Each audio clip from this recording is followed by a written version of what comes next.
Boa noite, queridos amigos, queridos irmãos. É com muita alegria que nós nos encontramos aqui neste momento para estudar a nossa querida doutrina espírita juntamente com os irmãos. Então, nos sentimos muito gratos ao nosso Pai de amor e pedimos para que neste momento possamos contar com a sua ajuda, com a sua proteção e também a do nosso amado Mestre Jesus através dos seus mensageiros do bem. Hoje nós vamos então conversar um pouquinho sobre a lei divina ou natural. E eu vou começar contando para os irmãos um episódio que acontecia quando eu ainda estava lá na época da juventude, na evangelização da casa espírita, na minha adolescência, e depois também, já mais adulta, participando de algumas atividades da casa. Sempre que nós terminávamos as aulas dominicais, nós tínhamos um momento de canto, ou então depois de alguma festividade, ou durante as festividades, nós tínhamos um irmão que tocava violão, cantava bem, e ele cantava as canções e nós o acompanhávamos. E enquanto eu estava preparando o material para esta nossa conversa de hoje, nestes breves minutos, me veio à mente uma música em especial que eu gostaria, se os irmãos me permitem, de dividir neste momento a letra com vocês.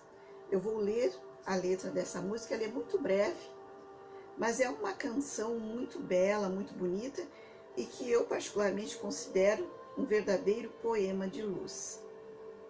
O nome desta música é Ouço Deus. Ouço Deus no murmúrio das águas dos rios. Ouço Deus no furor de ciclones bravios. Ouço Deus no cantar matinal dos pardais. Ouço Deus no lamento dos pobres mortais. Vejo Deus nas estrelas perenes de luz. Vejo Deus no esplendor que a alvorada traduz. Sinto Deus no suave perfume da flor. Sinto Deus no adeus companheiro da dor. Sinto Deus na saudade que evoca lembranças. Sinto Deus no morrer de febris esperanças. Sinto Deus na tristeza de ver-te partir. Sinto Deus na tua volta, irmão, a sorrir. A letra desta música é desconhecida. Desconheço o autor. Mas esta música representa, ao meu ver, o sentimento mais íntimo que todos nós temos de ouvir, de ver e de sentir Deus. Na verdade, uma necessidade que todos nós temos. Mesmo aqueles que não compreendem, mesmo aqueles que negam a sua existência. Na verdade, o maior sentido da vida para todos nós é um dia podermos ouvir, ver e sentir Deus. Desde o momento em que nós iniciamos a nossa trajetória evolutiva, em que nós somos criados das mãos deste Ser Supremo, nós iniciamos uma jornada, iniciamos uma caminhada, e o nosso destino final é esse: ouvir, ver e sentir Deus na sua plenitude. Lá nos primórdios da civilização, quando nós ainda tínhamos a nossa inteligência muito pequena, nada desenvolvida, com um raciocínio muito pequeno, na nossa infância espiritual, nós imaginávamos que era mais de um Deus. Através dos fenômenos da natureza, como nós vimos ali, o murmúrio das águas dos rios, e através de tantos outros movimentos, que a própria natureza flui, que a natureza apresenta e que nós simplesmente não sabemos explicar como. Nós sempre imaginamos uma força maior e sentimos a necessidade de exteriorizar a nossa devoção a esse ser maior através muitas vezes de cultos, de rituais, imaginando que este Deus ou que estes deuses, que eram vários para nós no início, pudessem gostar, pudessem se sentir felizes conosco. Então nós temos os povos da antiguidade lá com seus deuses, muitas vezes representados por animais, ou metade animal, metade ser humano, muitos deles demonstrando todas as qualidades e todos os defeitos de nós todos, seres mortais. E dentre estes povos lá na antiguidade, existia um que naturalmente imaginava que não fossem vários deuses, mas que fosse apenas um Deus. E este povo era muito orgulhoso justamente porque ele acreditava que o seu Deus era o mais importante, o mais poderoso de que todos os outros demais deuses. E foi justamente no seio deste povo que nasceu um grande legislador, um espírito evoluído, diante dos homens da sua época, e que representou a primeira revelação de Deus aos homens para nós, que foi Moisés. Então, lá no Evangelho segundo o Espiritismo, no primeiro capítulo do Evangelho, Eu não vim destruir a lei, nós temos o Allan Kardec nos colocando que o Moisés, ele trouxe a lei invariável, a lei que representa toda a justiça, a lei divina, que é de todos os tempos e de todos os países. Ela é de todos e tem, por isso mesmo, um caráter divino. E mais adiante, neste mesmo capítulo, através de uma mensagem de um espírito, que assina como um espírito israelita, ele nos diz o seguinte, que os mandamentos de Deus dados por Moisés trazem o germe da mais ampla moral cristã. Ou seja, aqueles 10 mandamentos que o Moisés recebeu mediunicamente pelos mensageiros de Jesus, ele representa toda a moral cristã, toda a base da moral cristã. Só que naquele momento ainda, como ainda não estávamos desenvolvidos completamente, ainda éramos muito primitivos, muito rudimentares, foi necessário que Moisés também criasse algumas outras leis que reprimissem os ímpetos daquele povo ainda considerado selvagem. Mas os tempos foram passando. Muitos profetas ainda vieram lembrando aquela lei que o Moisés recebeu. Mas chegou um momento, então, em que nós já tínhamos, apesar da primitividade, mas nós já tínhamos condições de entender e de compreender este ser maior de uma forma diferente. E foi neste momento, então, que nós temos Jesus vindo até nós, encarnando no planeta Terra, representando, então, a segunda revelação de Deus aos homens. Quando, então, ele já busca tirar aquela ideia do Deus que era temido, porque ele castigava, ou então premiava as pessoas conforme o seu prazer, conforme ele achasse que fosse necessário. Por isso ele era um Deus terrível, que era temido por todos. Mas então veio Jesus e disse que este Deus, na verdade, ele é um pai. Ele nos trouxe então a ideia de Deus como sendo pai e que por ser pai deveria ser amado e não temido. Então aí nós temos já Jesus nos trazendo a noção do amor dentro da lei divina. E ele diz que ele não veio destruir a lei. Ele não veio destruir a lei que o Moisés recebeu, a lei de Deus, e que ele dividiu nos 10 mandamentos. Mas ele veio, Jesus, dar cumprimento a esta lei. Ele veio desenvolvê-la e veio dar-lhe o verdadeiro sentido, apropriando-a ao grau de adiantamento dos homens daquela época. Então, neste momento, Jesus nos traz uma nova revelação desta lei divina, que é a lei natural.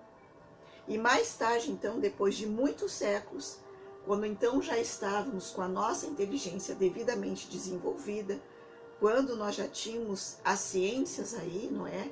Nos trazendo tantas descobertas que até então nós não sabíamos, né, através das ciências, coisas que existiam e que nós começamos a compreender, então já era o momento de que viesse uma nova revelação, nos então trazendo uma nova ideia de Deus mais apropriada ao nível evolutivo em que nós nos encontrávamos.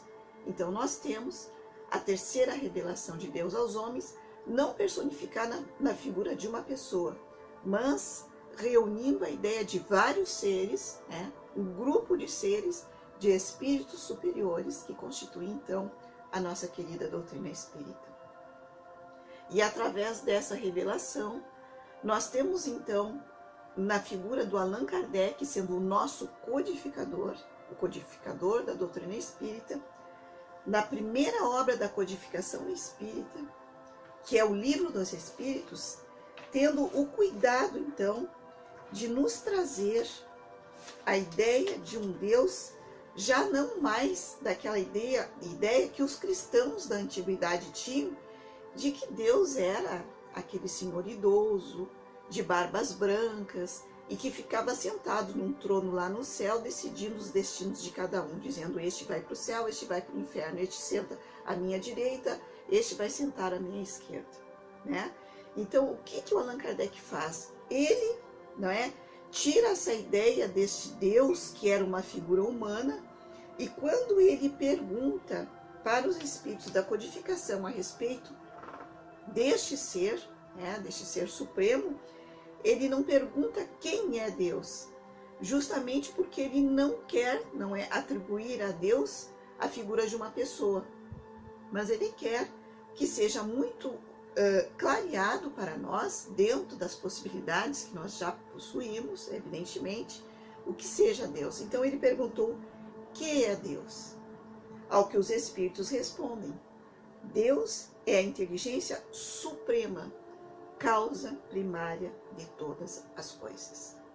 Inteligência suprema quer dizer que qualquer espírito, por mais inteligente, por mais adiantado, por mais evoluído que seja, jamais será mais inteligente do que o próprio Deus. Ele é supremo, ele é o ser todo-poderoso, ele é a causa primária de todas as coisas, ele é o ser criador de tudo o que existe. A partir dele é que tudo o que existe no universo se fez. E o Allan Kardec, então, definindo, né, após a segunda edição dos Livros dos Espíritos, ele define então esta obra dividindo-a em 4 partes, ou em 4 livros, dependendo da edição. Sendo que na terceira parte, ele dá o título de As Leis Morais. E mais tarde, esta parte, como as demais outras partes, terão uma obra específica que vai explicar exatamente o que significa, vai esmiuçar o que são estas leis morais, que na verdade para nós é o Evangelho segundo o Espiritismo. E aqui neste primeiro capítulo das leis morais, ele vai falar sobre a lei divina ou lei natural. E ele pergunta na questão 614 de O Livro dos Espíritos o seguinte: que se deve entender por lei natural? E os espíritos respondem: a lei natural é a lei de Deus e é a única verdadeira para a felicidade do homem. Única verdadeira para a felicidade do homem. Aqui, na primeira parte dessa resposta, nós já temos uma informação que é muito importante. Ela é a única verdadeira para a nossa felicidade. Muitas vezes, nós erroneamente buscamos, nos iludimos, achamos que a felicidade está nas posses materiais que nós podemos ter, está no dinheiro, está no poder, está na beleza física, está na juventude. Nós muitas vezes apostamos a nossa felicidade em coisas que são efêmeras, coisas que passam, que não são eternas. Nós queremos nos iludir e muitas vezes iludimos a outras pessoas também, mas por pouco tempo, porque o que fica, o que predomina, é tudo aquilo que Deus criou. é a sua lei que é a única verdadeira para a nossa felicidade. Então, meus irmãos, a partir do momento em que nós temos essa consciência, a nossa visão de mundo, a nossa visão da vida, ela começa a se modificar um pouquinho mais. Nós começamos, não é, a desviar o nosso olhar para ver o que realmente importa, que é essa lei divina, porque ela é a única verdadeira para a nossa felicidade. Mas o que ela faz? O que essa lei divina faz para nós? E aqui eles dizem, na outra parte da resposta, ela lhe indica para o homem, para todos nós, o que deve fazer e o que não deve fazer. E ele só é infeliz quando dela se afasta. Então, esta lei divina é a lei que nos traz a felicidade, é a única que nos traz a felicidade, porque ela nos dá um norte. Ela nos diz o que nós devemos fazer, mas também aquilo que nós não devemos fazer. Por exemplo, nós devemos amar a todos, nós devemos amar o próximo como a nós mesmos, nós devemos perdoar, nós devemos exercer a verdadeira caridade, nós devemos ser benevolentes, ser pacientes, perdoar. E nós não devemos matar, não devemos levantar falso testemunho. Olha só, a base de toda a moral cristã, aquela lei que o Moisés nos trouxe, não furtar, não matar. É a base de toda a lei divina. Então, esta lei divina é a que nos diz o que devemos fazer e o que não devemos fazer. E seguindo mais adiante, na outra pergunta 615, dizendo-nos então os Espíritos que esta lei é eterna e imutável quanto o próprio Deus. Então não adianta nós queremos, de vez em quando, não é? Que as coisas aconteçam à nossa maneira. Às vezes a gente se questiona, mas por que não acontece isso? Por que não acontece aquilo? Por que Deus não faz isso? Por que Deus permite isso ou permite aquilo? Deus cria suas leis. E nós é que devemos nos adequar a esta lei. Nós é que devemos nos adequar a esta lei. E esta adequação, ela vai acontecendo à medida em que nós vamos evoluindo, à medida que nós vamos crescendo, que a nossa inteligência vai se desenvolvendo, que nós vamos tendo maiores condições de compreender, não é? E melhor exercitar esta lei, nós vamos então cada vez mais nos aproximando deste ideal que é de conhecer verdadeiramente a lei de Deus e de nos adequar a esta lei, porque Deus, ele cria essa lei, né? Ele diz, olha, é assim, e nós devemos então fazer o possível para chegarmos até esta lei. E quando nós fazemos este possível, é quando nós então encontramos a verdadeira felicidade. E é interessante aqui também que esta lei, mais adiante, os Espíritos dizem para o Allan Kardec: os homens é que são obrigados a mudar suas leis, porque as suas leis são imperfeitas. As nossas leis são imperfeitas. Quer dizer, nós devemos nos adequar às leis divinas, né? Porque a lei de Deus é perfeita. As leis de Deus são perfeitas. A harmonia que rege o universo material e o universo moral está fundada sobre as leis que Deus estabeleceu para toda a eternidade. Então, a chamada lei de Deus, as chamadas leis da natureza, são leis divinas criadas por Deus, porque ela envolve todo o universo material e o universo moral, né? Então, esse universo material, que é a natureza material, ela é estudada, ela é descoberta pelos cientistas, pelos nossos cientistas. E muitas vezes nós estudamos aí nos meios acadêmicos, física, química, biologia, todas estas ciências que tratam das questões materiais, da natureza material, deste universo material.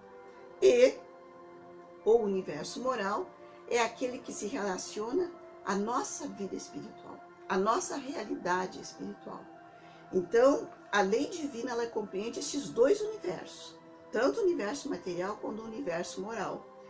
E a lei, né, que compreende, que trata sobre esse universo material são chamadas leis físicas, e as leis morais são as leis que tratam então dessa relação do homem para consigo mesmo, para com Deus e para com o próximo.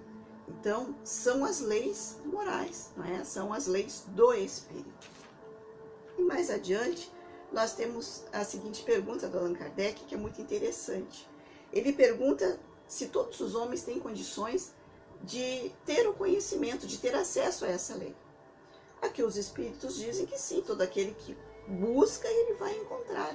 Porque, na verdade, esta lei divina, e Deus, na sua sabedoria infinita, o que ele faz? Ele faz com que todos nós tenhamos acesso à sua lei.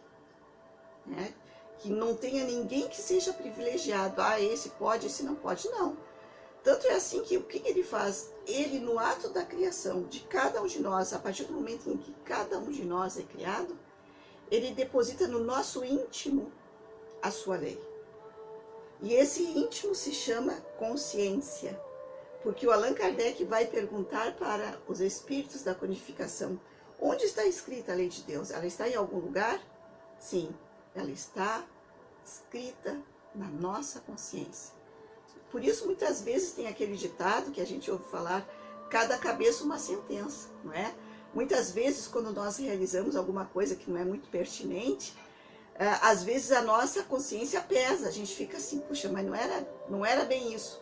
Muitas vezes até alguns amigos, né, em função dos nossos valores que ainda são muito invertidos, nós ainda nos deixamos muito levar pelas coisas materiais, pelo orgulho, pelo egoísmo, nós realizamos alguma coisa que é contrária à lei divina. E isso aí, como nós temos a lei divina escrita lá na nossa consciência, ela pesa.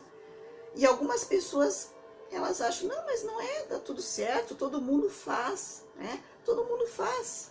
Isso é normal, isso é comum.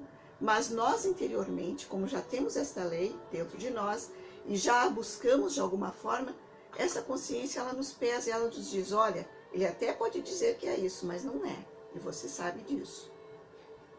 Quantas vezes nós realizamos algumas coisas que as outras pessoas nem veem? Ou pensamos, né? Nós pensamos, porque o pensamento é livre, nós podemos pensar o que quiser, as pessoas nunca vão saber, e não existe uma lei natural, uma lei humana, na verdade, não é?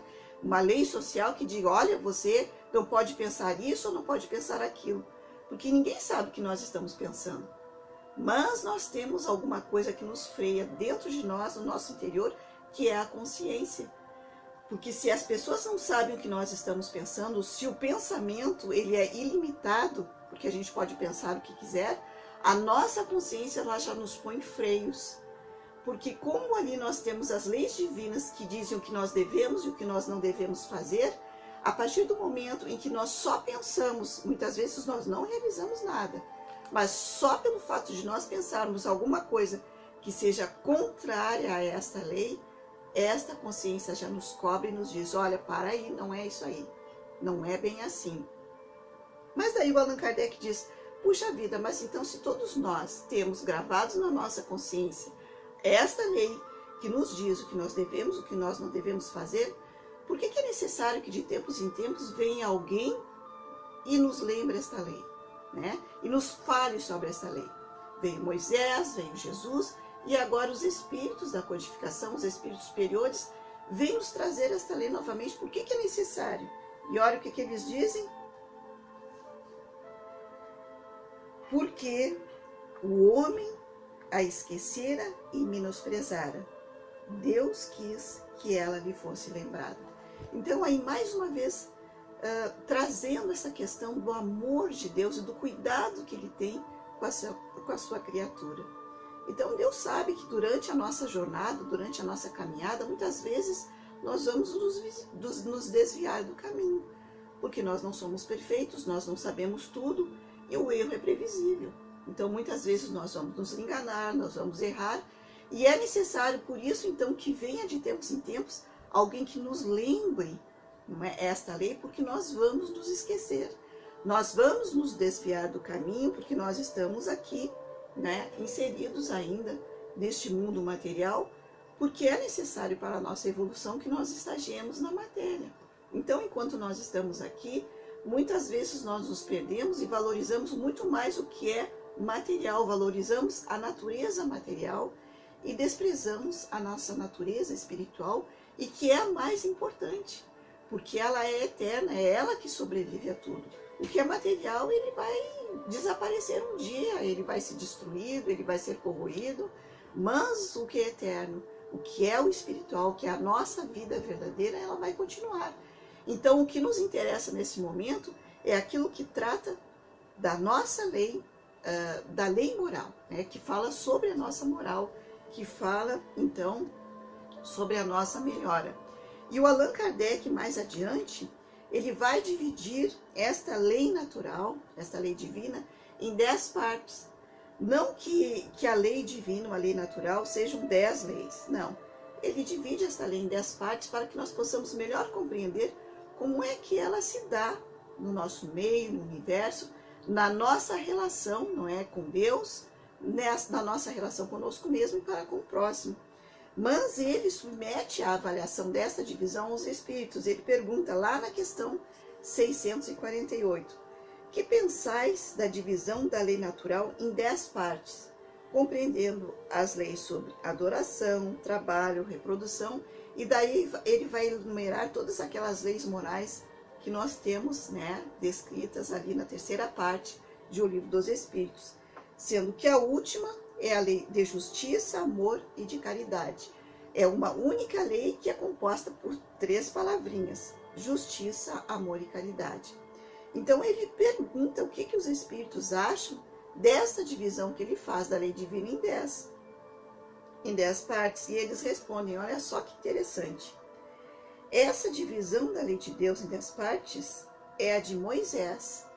Então, ainda retornando em Moisés, que é a base de toda a justiça, que representa a justiça, então o espírito que está ali naquele momento orientando Allan Kardec, ele diz: olha, essa divisão, né, em 10 partes é a lei de Moisés. Ele fez isso lá quando ele recebeu dos mensageiros de Jesus a lei de Deus e a dividiu em 10 partes. E esta lei é imutável, ela prevalece. E pode abranger todas as circunstâncias da vida. E isso é o que é essencial. Pode, pois, segui-la sem que ela tenha, por isso, nada de absoluto. Porque essa lei divina, naturalmente, ela é eterna, ela é imutável, ela é para todo o universo, para tudo que Deus criou. No entanto, ela se dá, não é? Ela se estabelece em cada mundo, em cada planeta, de acordo com a evolução de cada mundo e de cada planeta. Então, aqui para nós, para o nosso melhor entendimento, foi admitido sim que o Allan Kardec fizesse a divisão desta lei em 10 partes. Mas existe uma ressalva. A última lei é a mais importante. É por ela que o homem pode avançar mais na vida espiritual, porque ela resume todas as outras. E qual é a última? É justamente a lei de justiça, de amor e de caridade. Esta é a lei que abrange todas as demais e é a lei que pode fazer com que nós avancemos mais na vida espiritual. E para nós aqui o que interessa no momento é que nós realmente conquistemos, nos levemos mais espiritualmente, embasados então na justiça, no amor e na caridade. E a justiça em primeiro lugar, porque sem a justiça não existe amor e não existe caridade. Então nós vamos ver que aqui o critério da verdadeira justiça é aquela que Jesus nos trouxe e que é estabelecida por ela no desejar para os outros o que quereríamos para nós mesmos. Isto é onde está a base de toda a justiça. E realmente, aí mais uma vez, revelando toda a sabedoria divina, porque o que é mais importante, não é, meus irmãos? E o que é mais sábio do que nós queremos para o outro, aquilo que nós queremos, porque nós sempre queremos o melhor para nós. Nós queremos as melhores coisas, as melhores roupas, os melhores lugares, né? Queremos ser felizes. Então, enquanto nós desejamos para o outro aquilo que nós desejamos para nós, nós estaremos, então, em concordância com a verdadeira justiça. Então, esta é a lei natural. E nós vamos, neste momento, encerrar, né, porque os nossos minutos se vão, encerrar este nosso trabalho com uma mensagem, né, sobre como Eurípides Barçanufo entende Deus, ok? O universo é obra inteligentíssima, obra que transcende a mais genial inteligência humana. E como todo efeito inteligente tem uma causa inteligente, é forçoso inferir que a do universo é superior a toda inteligência. É a inteligência das inteligências, a causa das causas, a lei das leis, o princípio dos princípios, a razão das razões, a consciência das consciências. É Deus, Deus, nome 1000 vezes santo que Isaac Newton jamais pronunciava sem descobrir-se. Então, com esta ideia sobre Deus de Eurípides Barçanufo, nós encerramos esta nossa exposição de hoje, esta nossa reflexão, agradecendo mais uma vez pela oportunidade de estarmos aqui e desejando muita paz e muita esperança e harmonia para todos os nossos irmãos. Muito obrigada e fiquem com Deus.